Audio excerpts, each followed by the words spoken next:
Salut à tous, on se retrouve pour la deuxième vidéo, enfin 2 ans d'attente, j'espère que ça n'a pas été trop long pour moi, ça a été une attente horrible. En vrai j'avais hâte de vous produire la prochaine, mais pour le coup ça a été compliqué, il a fallu mettre en place plein de choses, je manquais de matériel, l'ordinateur que j'utilisais il n'était pas adéquat. À l'heure actuelle j'ai un PC qui tourne beaucoup mieux, c'est beaucoup plus pratique, mais je suis encore en train de le prendre en main. Et le logiciel surtout, parce que le logiciel de montage c'est pas évident quand on commence, on sait pas trop comment ça marche et tout, donc j'ai regardé des tutos et tout. Là c'est compliqué. Mais on y est, enfin. 2 ans après la première vidéo, on va pouvoir attaquer la suite des projets. Là je suis en cours de préparation au moment où je vous parle de la deuxième vidéo que vous allez regarder à l'instant. Je vous invite donc à vous abonner, laisser un petit commentaire, un petit j'aime, moi ça me motive et tout, ça me rassure en me disant que c'est pas dégueu ce que je fais. Vous n'avez pas le droit de le dire de toute façon. Mais j'espère que ça va vous plaire dans l'ensemble. Après de toute façon, on va pas se mentir, les commentaires négatifs, j'en prends pas toujours compte parce que c'est pas glorifiant. Hein. Ça aide pas à produire quelque chose de cool, de sympa, d'ambiancé. Et moi c'est ce que j'ai envie de vous proposer, du contenu qui est vivant, qui est actif, et là je fais tout le tour depuis 2 ans. Je cherche à améliorer ce que j'avais déjà créé la première fois, de vos conseils aussi, donc s'il vous plaît soyez constructifs quand vous me mettez des commentaires, ça m'aide beaucoup, on va pas se mentir, parce que je suis pas non plus un as dans le domaine du montage, mais c'est un truc qui me passionne et j'aimerais vraiment m'améliorer pour vous proposer du contenu toujours plus grandiose. Je vais vous emmener à la frontière italienne, plus précisément du côté du village de Rocchetane-Arvina, dans le canyon de Barbera. Voilà.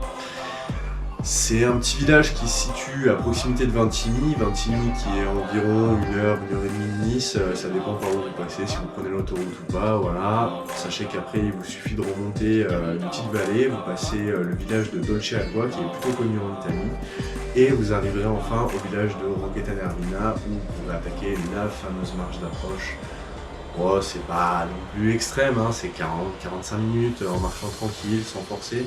Je vous conseille quand même de partir assez tôt le matin parce que en milieu de journée, ça peut faire mal à la tête avec le soleil, quoi. Surtout si vous avez les combinaisons, les cordes et tout le matos sur vous, ça peut rendre la chose un peu plus fastidieuse. Après, si vous êtes parti avec un guide, comme je pourrais l'être un jour, ce sera le guide qui va tout porter. Et vous aurez juste vos combinaisons et peut-être un petit peu de bouffe et une bouteille d'eau à prendre avec vous. Voilà. Voilà, donc là on arrive sur le premier saut du canyon, un saut de 8 mètres. Saut de 8 mètres, vous avez vu, il est un peu engagé quand même parce qu'il faut bien viser pour éviter de se manger les rochers sur le côté. Ça peut être assez risqué.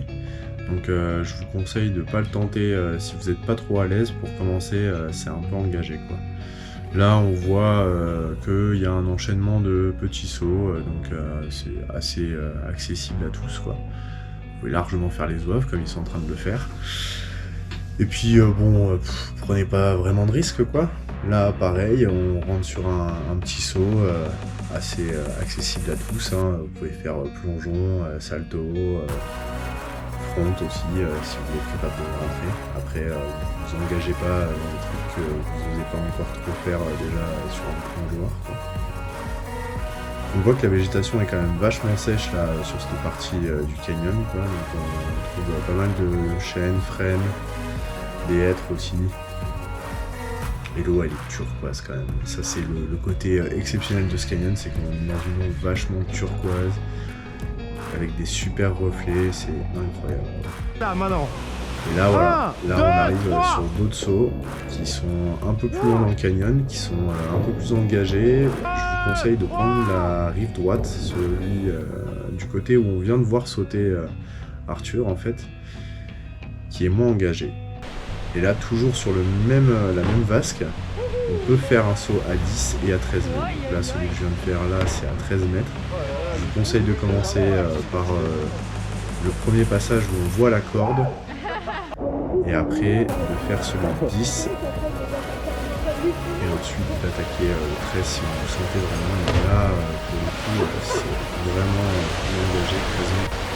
Ça demande quand même de bien gérer son saut. Voilà, vous voyez là il va regrouper les bras en croix les jambes bien tendues et la tête bien droite pour éviter de se faire un faceplant, comme dirait l'autre. Parce que ça peut vite être dommageable sur le corps, quoi. Si vous n'avez pas envie de vous retrouver avec un coup d'eau au lieu d'un coup de soleil sur la tronche, bah voilà. Gardez bien la tête relevée, les bras croisés, comme ça, et ça vous évitera des dommages au corps. Mais à partir de 5 mètres, déjà, faut commencer à bien sauter en allumette pour éviter ce genre de soucis, parce qu'une épaule qui part, une jambe qui est trop détendue ou quoi, ça peut vite créer des soucis. Donc faut faire bien attention.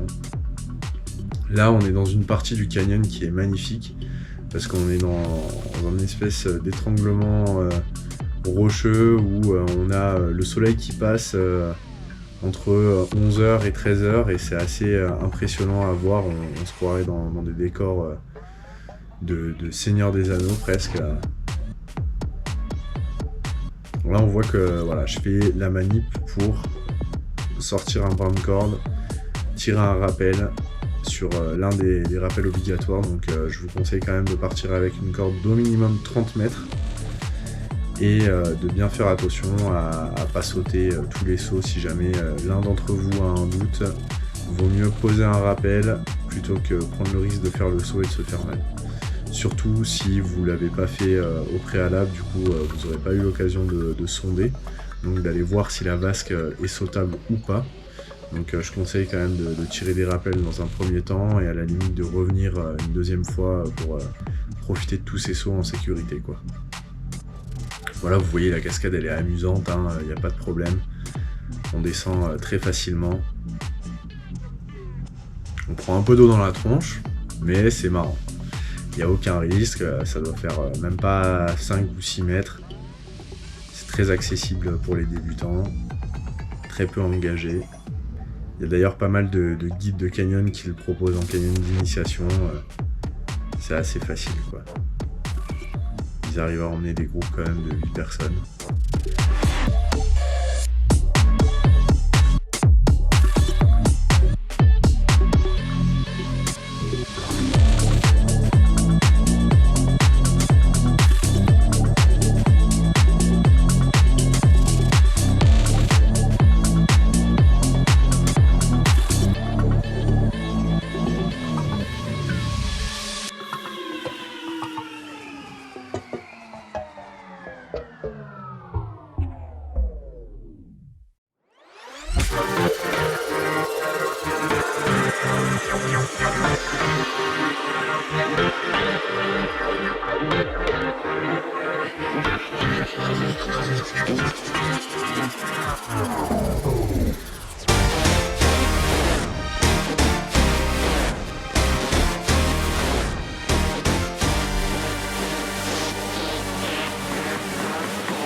Voilà, on voit Achille qui fait le zouave, qui fait semblant de tomber, et hop là, il se rattrape. C'était assez amusant. Moi, j'avoue que pour le coup, quand je l'ai vu faire, j'ai vraiment cru qu'il allait tomber, mais ça allait. Donc, comme vous pouvez le voir sur leur visage, ils n'ont pas l'air non plus éreintés. Donc, ils ont quand même bien profité du canyon.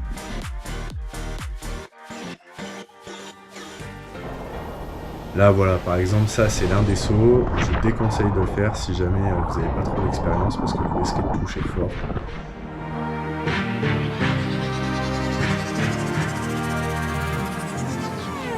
Allez!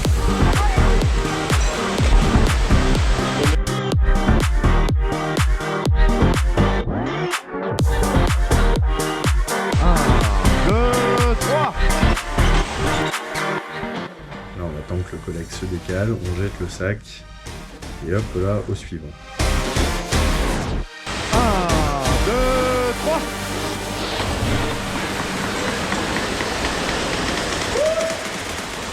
Par mesure de précaution, pareil, ne sautez pas avec les sacs sur le dos, c'est un coup à vous prendre le bidon dans le coin de la tête et c'est pas très agréable.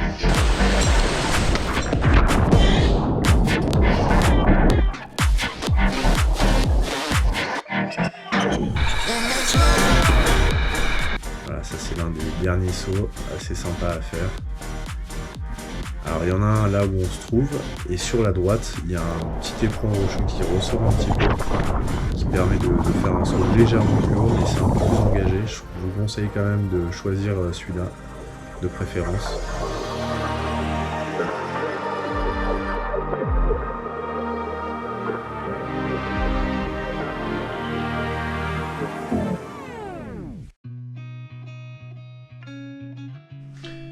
Voilà, j'espère que la vidéo vous a plu. Un petit clap de fin. J'adore faire ça, mais en fait à chaque fois quand je fais le montage, ça me gonfle de voir que je fais ça, c'est ridicule en plus, ça ne sert strictement à rien.